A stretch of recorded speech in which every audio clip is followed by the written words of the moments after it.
ఇంగ్లీష్‌లో మాట్లాడాలంటే భయమా? మీలాంటి వాళ్ళ కోసమే spoken English personal training classes వెంటనే జాయిన్ అవ్వండి. హలో రామ్ గారు. హాయ్ నారాజు. ఒక మనిషి తనని తాను ప్రశాంతంగా ఉంచుకోవాలి అని అంటే స్టేట్ ఆఫ్ మెంటాలిటీలో ఎటువంటి టూల్స్ అండ్ టెక్నిక్స్ని డెవలప్ చేసుకోవాల్సినటువంటి అవసరం ఉంది. ఒక మనిషి ప్రశాంతత కోల్పోవడానికి ఎక్కువ కారణాలు ఏవి హాంట్ చేస్తూ ఉంటాయంటారు అసలు? నారాజు, ప్రశాంతత అన్నది మనం సాధించుకోవాలే తప్ప ఈ సమాజం కానీ ఈ జీవితం కానీ మన దాకా ప్రశాంతత దానంతట అదే రాదు. మనకు బయట జరిగే సంఘటనలు అనుభవాలన్నీ వాటి శక్తి 10% అయితే దాన్ని కంట్రోల్ చేసుకోగలిగి అర్థం చేసుకొని మేనేజ్ చేయగల శక్తి మనిషికి 90% ఉంటుంది. ప్రశాంతంగా ఎవరుండరంటే 90% బయట పరిస్థితులే కారణం. నన్ను నేను ప్రశాంతంగా ఉంచుకోవడానికి నా దగ్గర 10% ఉంది అని ఎవరైతే నమ్ముతారో వాళ్ళు ప్రశాంతంగా ఉండలేరు. వీళ్ళు ఇంకా నేను 10% అంటే ఎక్కువ చెప్పాను, కొంతమంది నా చేతిలో ఏమీ లేదనుకుంటారు. సో ఏ పరిస్థితి అయినా తన చెయ్యి దాటిపోతుందని, నేనేమి చేయలేకపోతున్నానని, నిర్ణయాలు ఏది తీసుకోలేకపోతున్నానని, నేను ఏదైనా చేద్దాం అనుకుంటే అవి నాకు అనుకూలంగా పనులు జరగట్లేదని, మనుషుల్ని నమ్మేటప్పుడు ఎవరిని నమ్మాలో తెలియక ఎప్పుడు అనుమానంతో ఉండి తన మీద తనకే సెల్ఫ్ డౌట్తో ఉండి ఉన్న వీళ్ళెవ్వరూ ప్రశాంతత సాధించలేరు. ప్రశాంతత పోవడానికి ఇంకా ప్రధాన కారణం ఏంటంటే తన ఆలోచనలు భవిష్యత్తులో కానీ గతంలో కానీ ఎప్పుడు ప్రయాణిస్తూ ఉంటాయి. భవిష్యత్తులోకి ప్రయాణించినప్పుడు ఆందోళన, నాకు పెళ్ళి అవుతుందా, జాబ్ వస్తుందా, నేను ఇది సాధించగలుగుతానా, అసలు ఇది నా వల్ల సాధ్యమేనా అనేది భవిష్యత్తు. గతం, అలా ఎందుకు జరిగింది, అనవసరంగా ఆ అమ్మాయిని ఎందుకు ప్రేమించాను, అప్పుడు నేను ఈ నిర్ణయం తీసుకోకుండా ఉంటే బాగుండేదే, అక్కడికి ఎందుకు వెళ్ళాను, గతం. ఇది ఒత్తిడిని తెస్తుంది. ఎప్పుడైతే మనసు భవిష్యత్తులోకి గతంలోకి ఎక్కడ ప్రయాణించినా భవిష్యత్తులో అయితే ఆందోళన, గతంలో అయితే ఒత్తిడి ఉండి వర్తమానంలో జీవించడం మాత్రం మర్చిపోయిన వాళ్ళు ప్రశాంతంగా ఉండలేరు. మనిషి జీవితం అన్నాక ఎన్నో సంఘటనలు, ఎన్నో అనుభవాలు, ఎన్నో ఆలోచనలు వస్తూనే ఉంటాయి.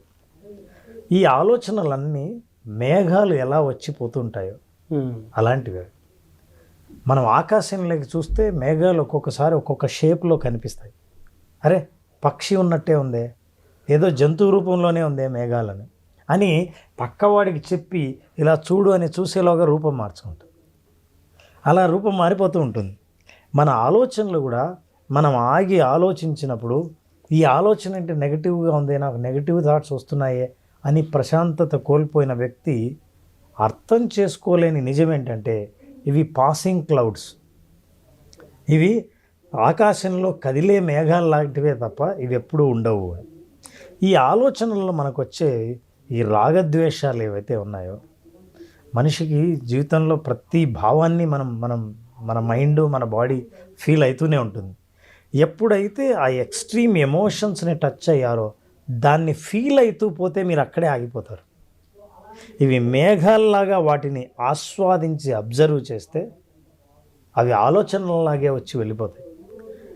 ఆలోచన ఫీలింగ్గా, ఫీలింగ్ ఎమోషన్గా, ఈ ఎమోషన్ నుంచి పుట్టే ప్రవర్తనలు అప్పుడు ప్రమాదకరంగా ఉండి మనిషి ప్రశాంతత కోల్పోతాడు. అన్కంట్రోల్డ్ అయిపోతుంది. బిహేవియర్ అయితే ప్రశాంతత కోల్పోయిన తర్వాత దేని మీద ఇంట్రెస్ట్ ఉండదు, పని మీద ధ్యాస ఉండదు, ఏకాగ్రత తప్పిపోయి ఉంటాము. దానితో పాటు ఏదన్నా చేద్దాము అనుకున్నటువంటి ఆలోచన వచ్చినా మోటివేషన్ ఉండదు. మీరు ఇలాంటి పరిస్థితుల్లోనే బిహేవియరల్ ఆస్పెక్ట్ అలా ఒక్కొక్కటి చేంజ్ అవ్వకుంటూ వస్తూ ఉంటుంది. ప్రతి ఆలోచన నుంచి ఒక భావన కలుగుతుంది, ఫీలింగ్స్, థాట్స్, ఫీలింగ్స్. ప్రతి ఫీలింగ్ నుంచి ఎమోషన్ వస్తుంది, భావనలు వస్తాయి. ఈ ఎమోషన్ ఏం చేస్తుందంటే it will give you a decision what to make. So దీంతో ప్రశాంతత కోల్పోవడానికి కారణం ఏంటంటే నేనేం చేయాలో తెలియనప్పుడు, 4 రోడ్ల కూడలిలో దారి తెలియని వాడు నిలబడినప్పుడు మీరు ప్రశాంతతను పూర్తిగా కోల్పోతారు. ప్రశాంతత పొందాలంటే మొట్టమొదట చేయవలసిన పనిని, నీ మనస్సుని ఎక్కడ ప్రయాణం చేస్తుందో దాన్ని ఎట్లయితే గాలిపటం తాడు పెట్టి గాలిపటాన్ని ఇలా లాగుతామో మళ్ళీ మన దగ్గరికి, అలా ఆలోచనలను లాగి ప్రజెంట్ టెన్స్లోకి తీసుకురావాల్సిన అవసరం ఉంది. తీసుకురావాలంటే మరి ఎలా? దూరంగా వెళ్ళిన ఆలోచనలను దగ్గరికి తీసుకురావాలంటే, గతంలోకి వెళ్ళిన ఆలోచనలు ఇక్కడికి తీసుకురావాలి, భవిష్యత్తులోకి వెళ్ళిన ఆలోచనలు ఇక్కడికి తీసుకొస్తే ఇప్పుడు ఏం జరుగుతుందో నేను ఆలోచించగలను. లేకపోతే భవిష్యత్తులో ఇంకా రాని రోజులకు సంబంధించి భయపడ్డం, గతంలో అయిపోయిన రోజుల గురించి బాధపడడం ఎక్కువ జరుగుతుంది. కాబట్టి ఆ రెండింటిని బంద్ చేసి ఇక్కడికి తేవాలి. పురాణాల్లో ఏమైనా చెప్పబడిందా సార్ దీనికి సంబంధించి? భగవద్గీత కంటే మనకు గొప్ప రెఫరెన్సు ఏముండదు. రెఫరెన్స్లో మనిషి స్థితప్రజ్ఞత ఎట్లా సాధించాలి అనేది కృష్ణుడు ఏం చెప్పాడు? రాగద్వేషాలకు అతీతంగా భయము, రాగము, క్రోధము వీటన్నిటికీ లొంగిపోయి ఎక్స్ట్రీమ్ ఎమోషన్స్కి బానిస కాకుండా సమానంగా మనం ఎప్పుడైతే వాటిని ఆస్వాదించడం మొదలు పెడతామో అదే స్థితప్రజ్ఞత అంటే. ఒక్కోసారి ప్రశాంతత సాధించడానికి స్థితప్రజ్ఞతంత స్థాయిలోకి వెళ్ళాల్సిన అవసరం లేకపోయినా అసలు ఇమ్మీడియట్గా మీరు ప్రశాంతత ఎలా సాధిస్తారు? ఎలా సార్ అది? ఆలోచనలను ఇక్కడికి, ఈ రూమ్కు, ఇక్కడికి, నాగరాజు దగ్గరికి ఎలా తీసుకురావాలి ఒకసారి తెలిసి. ఇప్పుడు ఎవరైనా సరే ఇట్లా ప్రశాంతత కోల్పోయాను, నాకు ఆలోచన తట్టడం లేదు, ఏం చేయాలో నేను నిర్ణయించుకోలేకపోతున్నా అన్న వ్యక్తులు ఇప్పుడు మనం చేయబోయే పని చేస్తే ఖచ్చితంగా సాధిస్తారు. ఏ పని సార్ అది? సో నాగరాజు, మనం ఏం చేద్దామంటే రిలాక్సేషన్, ప్రశాంతత అంటే అదే. ఆ రిలాక్సేషన్ని ఎలా సాధించాలి? బ్రెయిన్ లెవెల్లో, బాడీ లెవెల్లో, ఫిజికల్గాను మెంటల్గాను ఆ రిలాక్సేషన్ సాధించే ప్రయత్నం చేద్దాం మనం. అలాగే.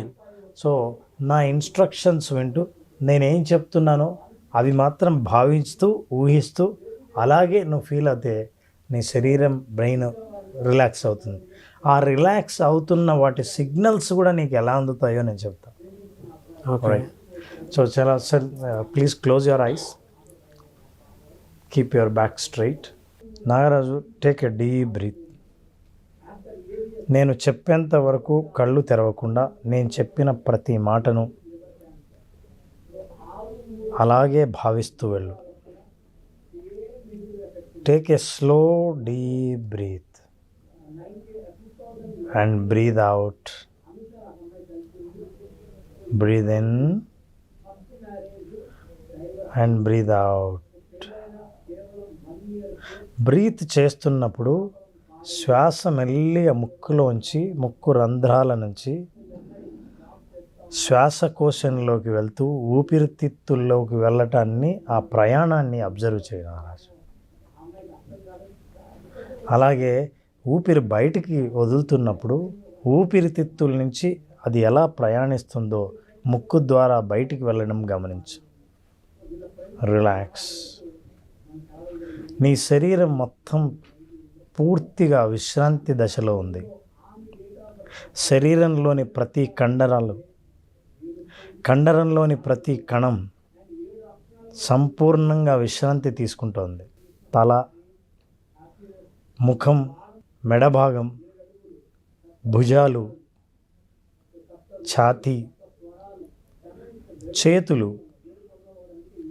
మోచేతులు, అరచేతులు, నడుము భాగం, పొట్ట భాగం, ఒక్కో కండరాలు నేను చెప్తున్నప్పుడు ఆ భాగాన్ని ఊహిస్తూ, భావిస్తూ మెల్లిగా తొడలు, మోకాళ్ళు, పిక్కలు, అరికాళ్ళు, ప్రతి కండరం ఎటువంటి ఒత్తిడి లేకుండా పూర్తి విశ్రాంతి తీసుకుంటోంది.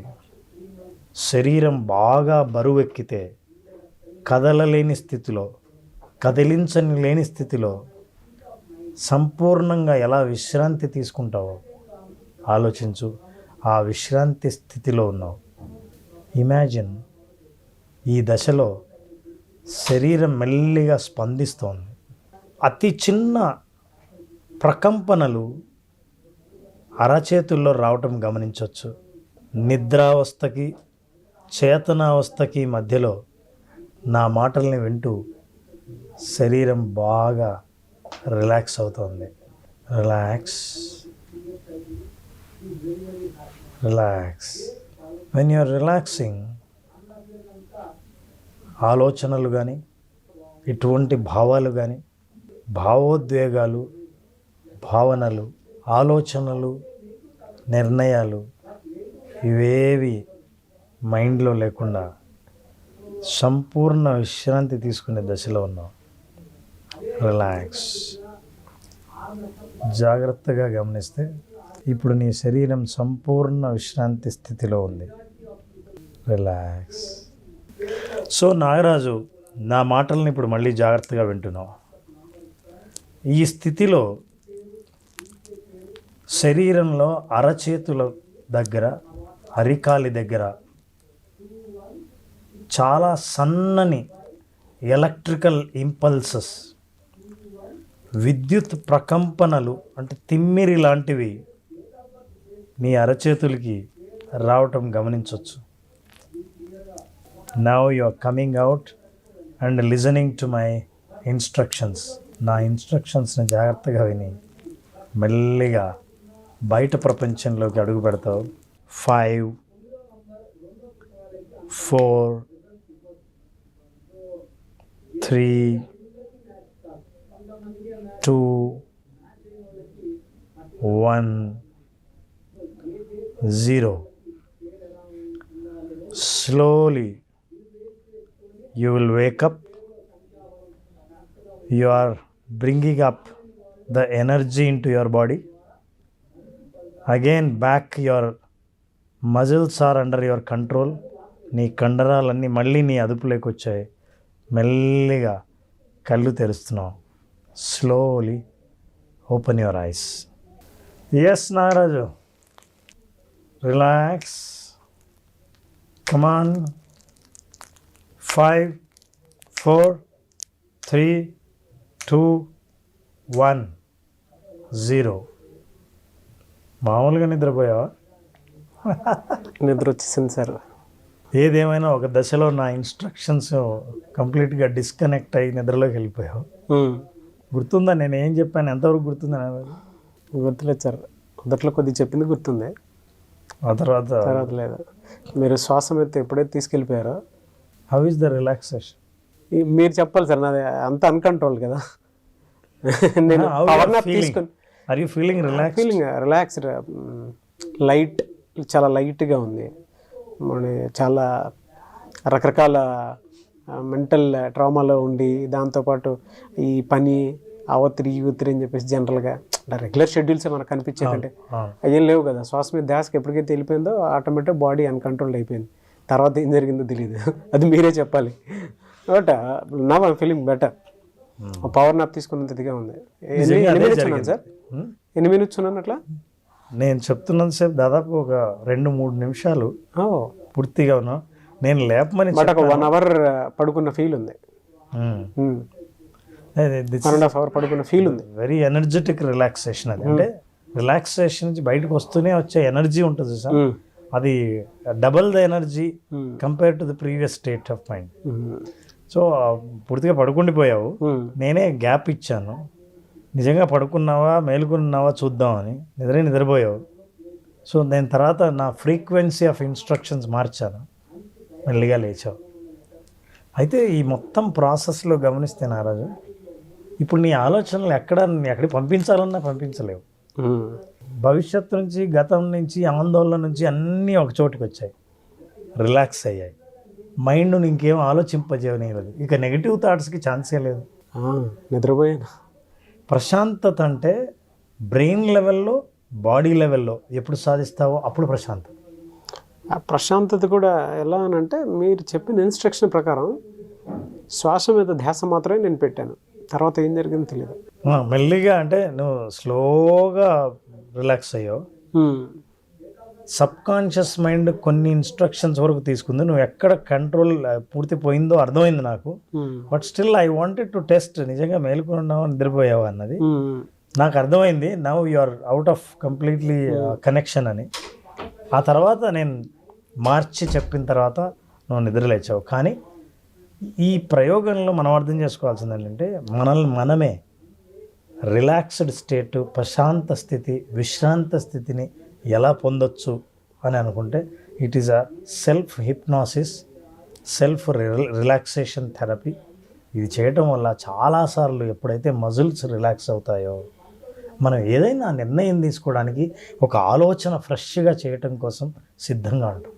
నాకు బాడీ అంతా లైట్గా ఉంది, దాంతోపాటు కొంచెం ఆ మోకాళ్ళు అది ఇది మనం అటు ఇటు తిరిగి కొంచెం చేసే ఉంటాయి కదా సార్, పెయిన్ అంతా ఒకేసారి సడన్ దిగినట్టున్నాయి. నిజంగానే బాగా రిలాక్స్ అయింది బాడీ మొత్తం. బాడీ మొత్తం రిలాక్స్. Yes, thank you. నాకు తెలిసి మీరు కూడా వీడియో చూసేటప్పుడు కొంతమంది ఒకసారి మిమ్మల్ని మీరు రామ్ గారు చెప్పిన ఇన్స్ట్రక్షన్ ఫాలో అయ్యి కనుక చూస్తే మేబీ ఆయన చెప్పినట్లు నాకు ఏమనిపించిందో, నేను ఏం ఫీల్ అయ్యాను, ఆడియన్స్ కూడా అదే ఫీల్ అవుతారని నేను అనుకుంటున్నాను. వాళ్ళు కళ్ళు మూసుకుంటే వీడియో చూడలేరు, కానీ ఇన్స్ట్రక్షన్స్ నిద్రపోతారు. బట్ చూడాలనుకుంటే ఎలా ఉంటుందో చూడొచ్చు. బట్ ఒక మనిషి మనసును ప్రశాంతంగా ఉంచుకోవాలి అనుకుంటే దానికి ఒక 2 minutesలో 2 minutes నాకు తెలియదు సార్, టైం ఎంత ఎందుకు కూడా తెలియదు, నాకు గుర్తులేదు. కానీ అంటే మనకు సమయాభావం వల్ల నేను ఎక్కువసేపు స్టేట్ ఆఫ్ మైండ్ని ఇలా కూడా కంట్రోల్లో తెచ్చుకోవచ్చు అనేది అర్థమైంది. అంటే మనల్ని మనం ఇలా ప్రశాంతంగా ఉంచుకోవచ్చు ఖచ్చితంగా. ఎస్, వేరే థాట్స్ తోటి కాదు, మనల్ని మనం ఈ విధంగానే ఒక ఇన్స్ట్రక్షన్ తోటి కూడా కంట్రోల్లో పెట్టుకోవచ్చు అని తెలిసిందే. విజువలైజేషన్లో అలానే చేస్తారేమో మీరు. ఏదైనా సాధించడానికి ఒక మనిషిని ఒక లాంటి బ్లూ ప్రింట్లోకి తీసుకువెళ్ళి ఇది నువ్వు అని చూపించి అక్కడి నుంచి పరిగెత్తమంటారేమో. మనం విజువలైజ్ చేయాలంటే అసలు ముందు రిలాక్సేషన్ సాధించాలి. అది సాధించకుండా మీరు ఏమీ చేయలేరు. ఇది ఓన్లీ మొదటి దశే. మన కోర్సులో ఉన్న 5 రోజుల్లో 5 రకాలైన అనుభవాలు వాళ్ళు పొందుతారు. ఎస్ సార్, మళ్ళీ క్లాస్ ఎప్పుడంటే అవకాశం ఉంటుందండి basic visualisation class? February 6th నా క్లాస్ స్టార్ట్ చేస్తున్నాం, బేసిక్ విజువలైజేషన్. సో బేసిక్ విజువలైజేషన్లో అసలు మనిషి ప్రశాంతతను ఎట్లా సాధించాలి, ఈ ప్రశాంతత నుంచి భవిష్యత్తుని ఎట్లా సృష్టించుకోవాలి అని తెలుసుకోవాల్సిన వాళ్ళు ఉంటే, అసలు నా భవిష్యత్తు ఎట్లా పోతుందో అగమ్యగోచరంగా ఉంది అని అనుకున్న వాళ్ళు ఒక గమ్యాన్ని చూడాలనుకుంటే విజువలైజేషన్ బేసిక్స్ అటెండ్ అవుతాయి. ఈ కింద కనిపించే నంబర్కి ఫోన్ చేసి రిజిస్టర్ చేసుకుంటే 5 రోజుల పాటు అమేజింగ్ అనుభవాన్ని మనం ఇస్తాం. డెఫినెట్గా sir. Thank you so much Ram గారు. Thank you Nagesh.